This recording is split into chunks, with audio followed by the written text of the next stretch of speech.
I'm Brandon, a professional poker player. I'm going to EPT Malta, one of the biggest poker festivals in Europe. There's a chance to win hundreds of thousands, maybe even millions. And my Vegas trip this year was really good, but since then, the pendulum has swung back. I've been on a chunky downswing and, no one actually cares, so I'm going to stop going on about it. But from my point of view, this is my redemption arc. This is my chance to go play 2 weeks of poker, get out of it, have a big score, turn things around. And I'm going to be documenting things on the way. I'm going to be talking through some hands. I'm going to be showing some cool stuff, showing what it's like to be a pro poker player. And this is the one. I dread to think how much time I've spent traveling around for these events. So many taxis, so much walking around airports, so many flights. And this time I had my new secret weapon with me. EPT Malta, let's do this. So here in Malta, I didn't get a chance to do an update when we first landed. We zoomed straight to the hotel, straight to the casino, took max late rates to 1K, freeze out. It's like half the field left, there's only 180 runners, so it's a very winnable tournament. I had quite a few interesting hands considering I only started with 20 bigs. Okay, one interesting hand that comes to mind. I had just over six bigs, 16K, 2,500 big blind, and goes open from middle position. I'm on the button with king jack off, there's like 70 left, 27 paid. I went with call, so I thought it's on the line between like fold and jam, and wasn't quite sure. Everyone else folds, I got king of spades, jack of hearts, comes queen jack nine all spades. And the guy tanks for like a minute and he's a reg, and I could tell he was just like, what the earth do you have? He just had no idea. And to be honest, neither do I. Probably like jack 10 suited, queen 10 suited, queen jack, all the stuff that smashes this board. And probably not much else, 9 10 suited, maybe ace 5 suited. He bets really small, I call, turns a king, he checks. I've got 8K, the pot's like 21K because he bet tiny on the flop, and then I just bet like 3K of my 8K. So we're playing like a free street game off 6 bigs here somehow. He just folded. I had one really big flip, jacks versus ace queen, that was to go overarching chip lead. I had this huge all in. I like ran up a stack a little bit, managed to get to table chip lead, approaching the bubble, and then I've jammed 20 bigs with 10s. The guy scored with ace queen and got the most troll run out in the world. Ooh. Oh. Okay. Don't do it again. Oh, come on, man. I was kind of like pushing people a little bit, where maybe I was playing a bit too aggressive when I was a bit of a short stack, but the chip leader didn't have that much, so I was like, I can actually make a go at this. If I win a few pots, double up, or like win an all in, I can be table chip lead towards the bubble. And then I got my spot again, 10s the ace queen, and luckily I won that one. But then we ended up losing like 6 players in 2 hands, and the bubble was just gone instantly, so I didn't get to capitalize. But played one tournament, bagged one tournament, which is obviously the best start you can hope for. There's only 27 players left. The winner's getting, I don't remember, 38K or something. But it's just like a nice, really hot start. It just feels great. Yeah, I guess I'll update tomorrow. Yeah, go win a tournament tomorrow. GG in the 1K. I had a nice start, but then the blinds are really fast. I had a hand against Lucas, who's a really nice guy I met a few years ago, a content creator as well. I'll link to him. Basically, blind v blind. He limps, I check with 10-8 offsuit, comes queen, queen 8. He bets one big blind, I call, there's a flush draw. Turns a 10, it's double flush draw. I have 10-8 without either of the flush draw cards. And now he bets pot 40K. And I did something that I thought was pretty cool. I min raised to 80K under the impression that if he's got a queen or a straight, he'll probably jam. And if he's got a draw, and no flush draw or combo draw or any of these sort of hands, then he's obligated to call. And then he won't 3-bet jam enough because he'll be worried that I've got a queen and I'm not folding. I made 80K, I'm playing like another 180K behind. He tanks for ages and jams. So then I was like, okay, I found out he had either like a queen or a straight hand that I was dead against. And I think if I call turn, it's really hard to fold a brick river. So this was like a nice way of losing less, maybe getting value sometimes. And like, if he jams with an equity draw, I'm getting owned. But I felt like it wouldn't be in the meta game to do that, and he's not going to think that I'm raising a hand like this, kind of a merge. And he said he had queen 9 when I busted, so I think that was a nicely played hand. It just didn't go my way as a bit of a cooler. Ace queen. Pocket freeze. Hey,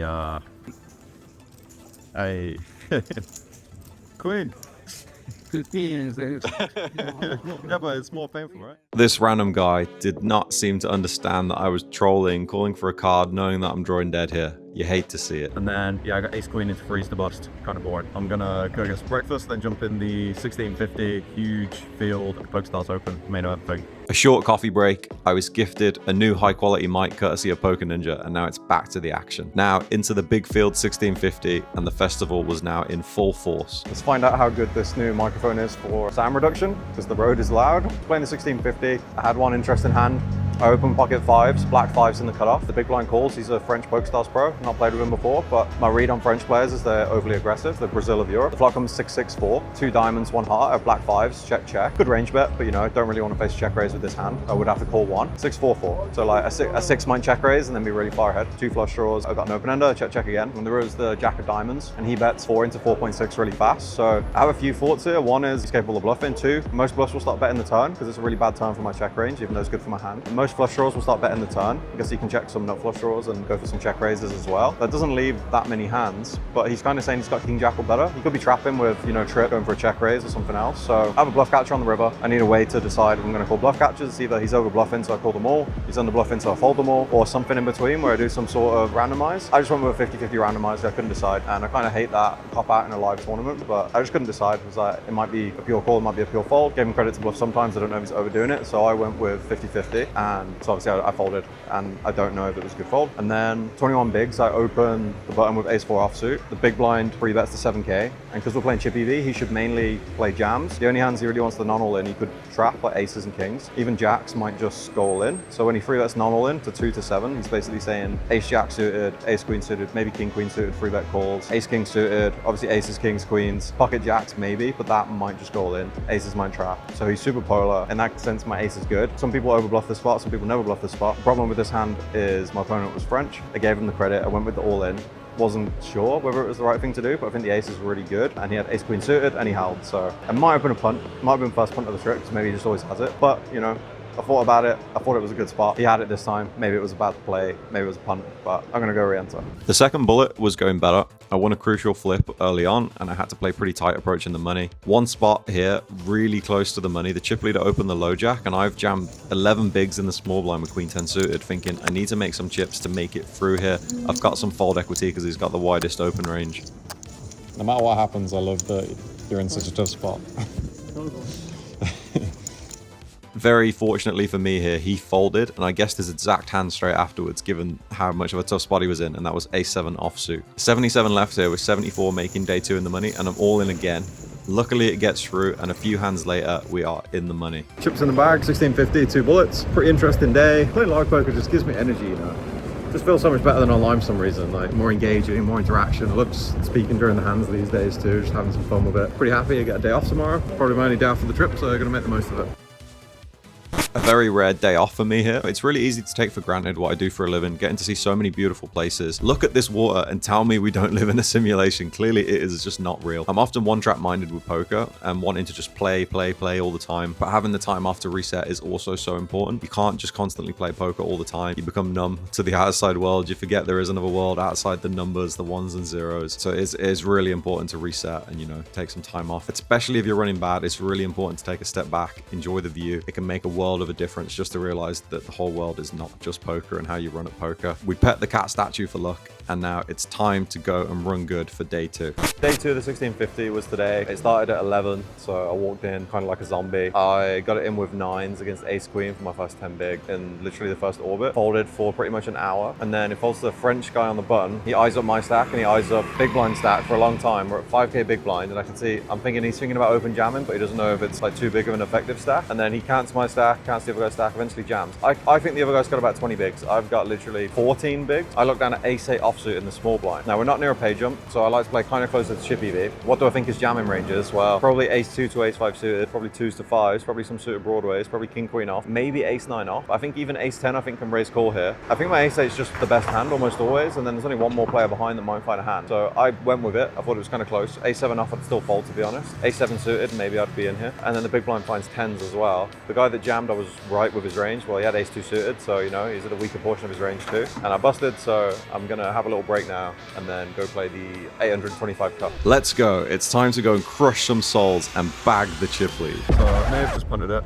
in the cup. I opened jack 10 of spades off 30 bigs, 45k, 3k, small blind calls. It comes 753. See that 6k into 9k. He calls as a reg to the plus 21k. Turn is the 6 of like diamonds. He checks because I have spades that unblock the backdoor flush draw, so he's going to float with the other suits of the board, like just the ace of clubs. I barrel just with this hand. Check a lot with equity with like 8x and 9x, and obviously with showdown, barrel jacks and 10s, like over pairs. He calls, so that puts 46. And I'm only playing like 30k on the river. The river is an 8, so now any 4s are straight. I only have ace 4 suited, maybe pocket 4s. I have a lot of 9x, I think, to bluff barrel the turn. He leads for 6k, and I figured he could still bluff for this size. He could have some like bet folds with like if he river than 8, like 8x of clubs, or you know, if he's got 2 pair. So I decided to bluff, raise the river, make 22.5, and he jammed, so he gets just has a straight. And then ace king suited into 5s for the rest, and Now I'm gonna go play the satellite. The best thing about these satellites is you can fold and make money. And a lot of people don't know this, so here's like a secret tip for you. This is not a chip EV satellite. You're not just trying to make chips. You can fold. Someone can go over the stack threshold, and then you can be gifted chips. You can make money by folding. You can also still survive to a seat with the layover at the end. So a lot of people play this like chip EV. That's a mistake. Don't be like these guys. Understand how these satellites work. Do some research. Do some studying. Because this is a cash out. Once you get your 10K up to 50K, you win a seat. The excess chips are distributed to the table, as you can see here. Here, my king is against ace queen offsuit for a double, and then someone went over the threshold, so I won a few more chips. So I doubled up to like just over 2 stacks. I got a few more chips, and I've got 2.5 stacks. You only need 5 stacks for the seat. And now the button open rips, and I've got the perfect stack to call because I'm only going to go over by like 200 chips if I win this pot. Almost exactly 50,000 chip pot if I call and win. And I'm ahead of his range, so I call with ace 9. I'm against his queen 10.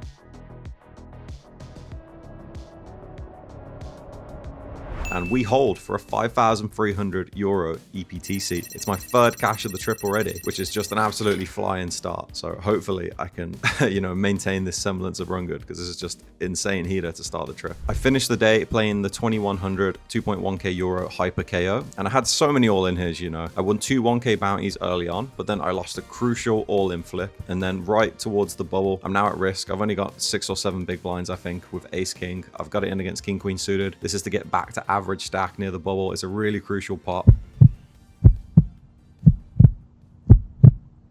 And unfortunately, that is GG. One of the first kind of brutal hands I've had of the trip, though, and I've had good variance so far, so this sort of thing is going to happen. It's definitely a lot easier to deal with these bad beats once you've ran good slightly before it. And unfortunately for me, it's Saturday night, and the walk to my hotel is apparently party street, so there's just people everywhere. And a quick stop at the Sexy Bakery, and it was now home time. And then today I went to play the 2700 high roller. I did something I don't normally do, which was 3-bet pocket 5s, MP versus MP. The guy 4-bet, he 4-bet really small, so I called. And then I flopped the set on 953, and he bet jammed, and he obviously had an overpair, so I stacked him. And now I've got 76k when the average is probably like 33k, so it's a really good start. And so far I'm running good this trip, and I hope it continues. And I lost like 6 all-ins with ace king, and it all went pretty bad. Yeah, I was feeling pretty bad, but I slept it off, and today's a new day. I'm feeling pretty good. Ready to play the main event, which is a 5,300 tournament with infinite up top. It's the softest tournament of the trip. It's a really good structure, and it's like the main reason I'm here. So ready to play again. I got moved to the table of death, where it's literally all good players, and then it was already really tough, and then Honakovs joins. I had 2 interesting hands against Anton Saut, who's a really good French reg. He's finaled the main twice. Very tricky, plays very well, good aggressive. He opens the button. I defend with ace 10, ace of diamonds, 10 of clubs. It comes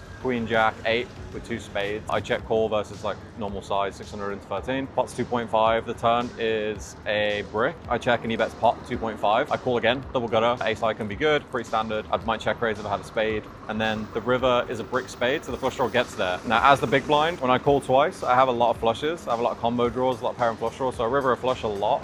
He has some flushes too, and I think I would check raise with a spade already sometimes. So I decided to lead as a bluff, thinking it's pretty hard for me to find bluffs. I made a bet for 6.9k. He tanked for ages and then called with 10-9 for a straight and the 10 of spades. So I thought that hand would snap call because it's a really strong hand and it blocks value, but he still took his time. So that, I guess, is a sign it's a good bluff, even though he happened to have it. And then we just played another hand against each other. I tripled up, blind v blind. I basically made trips and stacked someone. And then we're pretty deep. He opens the cutoff, and I've been playing super aggressive. He opens to 800 at 400 big blind. I make it 3.6 with ace jack suited, ace jack of spades in the small blind. He calls. If he 4-bets, I can call because we're so deep as well. And then the flop comes king jack 4, king 4 of spades, and the jack of something. So I flop the nut flush draw. I go with bet b33, 2.4k. He calls. The pot's 12.8, and now the turn is a 9, so queen 10 suited gets there, although I guess we can both have it. Maybe I can have more queen 10 off if anything. I check. Might check ace king and aces here sometimes as well. And now he bets 5.5. I call. So now the pot's 23.8. So obviously open for a spade river, or like an ace or a jack, or for it to go check check. The river is a brick, like a 6. I check, and he bets 29,000, nearly all in for an overbet. So I think when he does this, he's basically saying I can beat ace king or aces. He's saying he's got 2 pair or better. So now my ace of spades is good because I don't expect him to bluff with the missed spade. And I do think he might bluff with ace queen, ace 10, 10-9, queen 9, maybe like 4-5 suited, hands like this as well. And he's very capable. So I thought I can't just fold every time. I can't call every time because he's good. So I ended up grabbing 4 chips. One's a 500 pink chip. The rest of them are 100 chips.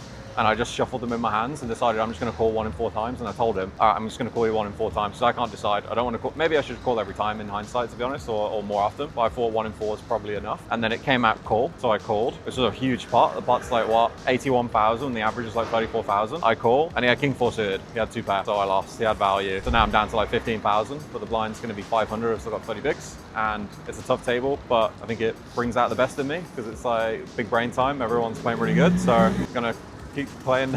Gonna go back and play some more.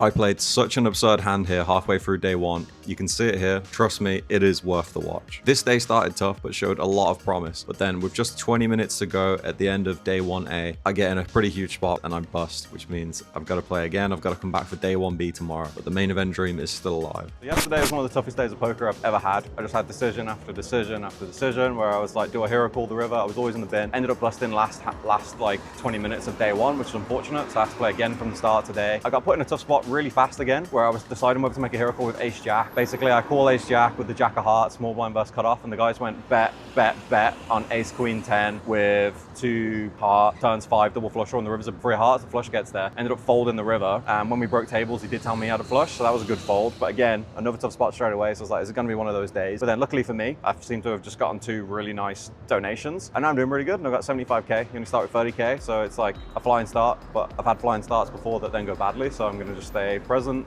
keep playing good, and you know, I'm gonna bag the chip lead.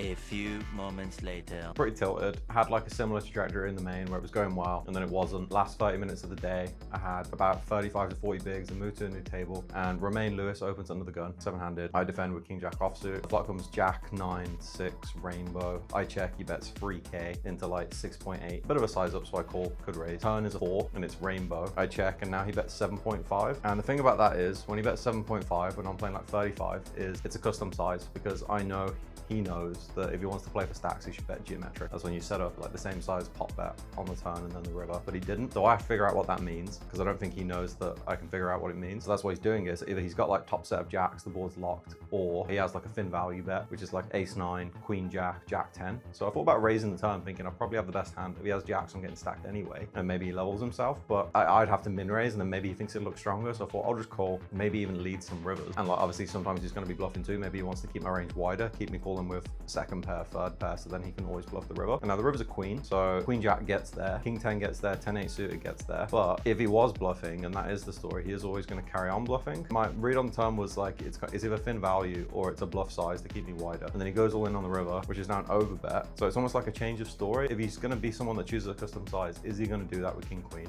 or is he going to go like b66 instead? Pocket jacks, fair enough, I think it makes sense, but like kings and aces, I think they go bigger on the turn. And I'm in this weird conundrum where I block queen jack and I block king 10, and then if he is bluffing with ace x, there's a lot of them. If he's just using this line purely as a bluff, then obviously it's just an easy call. And I got clocked and I ended up calling thinking, well, at least I'll find out what the sizing tell means, because maybe I'm reading into it wrong, and then that's new information. Maybe it's always a bluff, maybe it's always value. And if he is bluffing ever, I think there's just too many ace-x suiteds, or, I mean, I guess that's kind of it. I guess maybe there's like an ace-king sometimes, or an ace-10 as well. But anyway, I call, and he has queen-jack.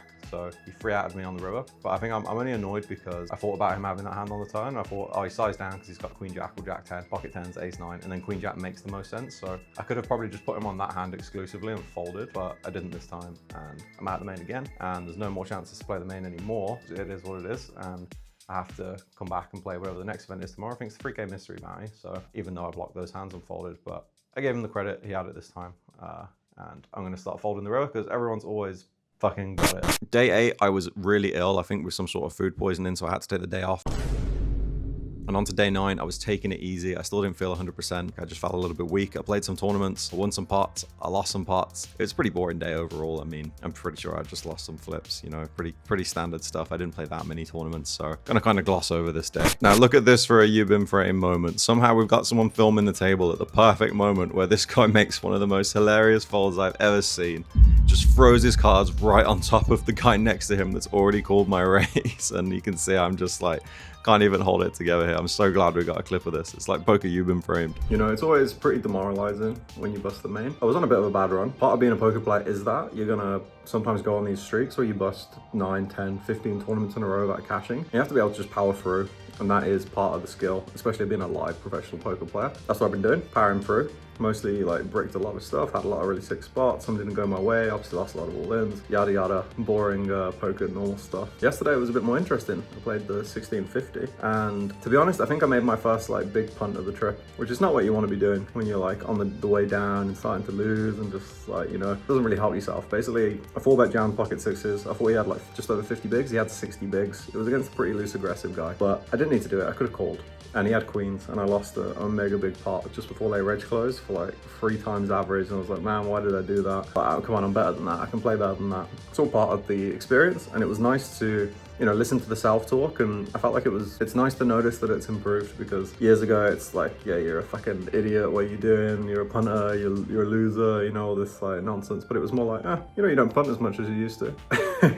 And like, you had your reasons, fair enough. Like, it's better to get it out now when there's 2 tables left in a really big tournament, and you don't want to be punting then, so, you know, get over it and move past it, learn from it. But that left me with like 3.2k after this all in, at 1200 big blind. I then jam 8-5 suited under the gun, and I get it through. I get my jam through for like 2.6 bigs. Definitely shouldn't be a thing. And from that bullet, I had a lot of pretty interesting hands, pretty sick hands. But pretty interestingly here, we've got a German live streaming team filming our table because one of their pros is on our table, but it means they started filming all the hands that even when their pro is not in the hand. So there's a few hands here that is pretty cool. I got just like a nice recording of the table. They do their commentary in German, but shout out to them because this is like some great just free content they're putting out there, even though I can't understand what the commentators are saying. But yeah, here's a hand where a new guy joins the table, he opens the cutoff. I've got 7s on the button. It's kind of a mix. I could call, I can 3-bet call, because I believe he had like 25 blinds. He might have had 27 or something. So I can go either way. If I 3-bet some, you're supposed to rip with like some suited wheel aces and suited broadways and, you know, maybe pocket 5, some hands that I dominate. So if you're against someone that is going to find the light 4-bets, I think 3-bet call's pretty nice. If you're against someone tight, maybe call is the better play. This guy looked like he might be capable, so I went for the 3-bet. He went all in so fast, it scared me, but I was like, I'm going to commit to the plan. I called with my 7s and unfortunately lose a pretty big flip here, day 1 of the 1650 mystery bounty. This hand was kind of interesting. I opened the cutoff, got on the button calls, who's been pretty loose, and with Mace 5 suited, we're heads up, it comes 6-4-3 with 2 spades, I think, or maybe Rainbow at the time was 2 spades. I go for check call. He goes for a pretty big bet on the flop. I don't think I necessarily want to get my hand in now. I could get it in against maybe some flush draws sometimes, but I'd rather just see how the hand develops. I turn the 2, so I turn effectively the nut straight. I check, and now he's betting again, and he's bet like a big portion of my stack here. It was like 40% of my stack. So I was like, do I just stick it in now? What if he's bluffing with air? Is he going to follow through? If he's got a set, I'm going to stack him anyway. Do I want to? Is it better to give him the rope? And I thought he was kind of polarized when he barrels the turn here, so I just call. Then the river's a jack, and he goes all in. Obviously, I call thinking sometimes it's a chop, sometimes he's bluffing, maybe he's going for thin value, and he's got pocket queens, so you know he was a very, very greedy boy, going for the all-in value on the river with just 1 pair when there's any 5s are straight here. But if I played like aces this way, I might even fold it. I might be a bit scared, or I guess I might have raised the flop or did something different. But fair play, I love seeing people go for thin value. This time I had it, so that's a nice double up. Another nice spot for me here, the button squeezes. I go for the cold 4-bet with pocket queens, and he gets it in with 10s. So it's nice to get the respect here that my cold 4-bets aren't just, you know, the nuts. He did put a decent amount of his stack, so it's hard for him to kind of do much but run it. It's not a nice spot for him at all. But I think if I hadn't got an aggressive image at the table, then there's a chance he could have got away from his 10s here, so that's pretty nice. A nice check raise, take it down here, and it seems like momentum was starting to be on my side again in this tournament. Here I find a nice cooler against Kenny Hallett. He open jams the button with ace-6 off. I believe it was less than 15 blinds. I find ace-king, and he goes to hand me his stack, but he turns the nut flush draw. There's a real sweat, but the voodoo does not work. The poker gods are on my side for this all in, and I bust a really good player in the field. After punting off most of my chips with pocket 6s, getting that short all in through for 2.6 bigs with 8-5 suited, I got my last few bigs in here with king 10 off. I'm against 2 other hands. This is a really crucial pot for a triple up. Now this is such a sick hand. It's gone cut off open, button call. I 3-bet non-all in the big blind with aces. And the button, who it's a woman I've not played with before, I think she's from the Netherlands. She back jams with king 6 suited. She clearly was just sick of me and thought I was way out of line here and that she had loads of fold equity. But she's ran into aces, and now she flops a gut shot. And now she turns a combo draw, but luckily I hold. Again, this is a really crucial pot. This is leading towards the end of day 1, getting close to in the money, so this was a huge sweat for a really big pot, and fair play for going for it, for having a back jam bluff here, especially with such a loose hand. Basically, I bagged 230k in a mystery bounty, so, you know, potential for sweats. And then literally, second hand of day 2, I open ace-9 suited, get the flop top 2 against the short stack, bet he calls, turn a 9, check, river 8, and he just has jack 10, so I stack him and get a bounty. And you know, everyone seems to be punting it in this bleed mystery bounty. Someone's limped, it's saying on like jam, I rejam ace 9 versus 2 like 5 and 8, 10 big blind stacks covering for bounties. And then the guy with like a decent stack that I cover calls all in with freeze, which I think it's a big punt. But you know, he covers 2 bounties. Obviously it went well for him. And then under the gun, another guy I think makes a punt jam. Jams like just under 11 bigs, pocket 2s. It's like close and chip EV. In a mystery bounty, when you don't cover people, you have to play super tight because you're getting called really liberally. Pocket 2s is not the hand you want to have when you're getting called really liberally. And then yeah, my last 1.5 bigs. So I was like, oh man, this one didn't go great. But you know, on to the next one. I got my 1 bounty. Maybe something will go well. Biggest bounty is 20k. You know, isn't huge, but it's significant. It can nearly get me out of it for the trip if I pull that. And mystery bounties have usually not been the best for me.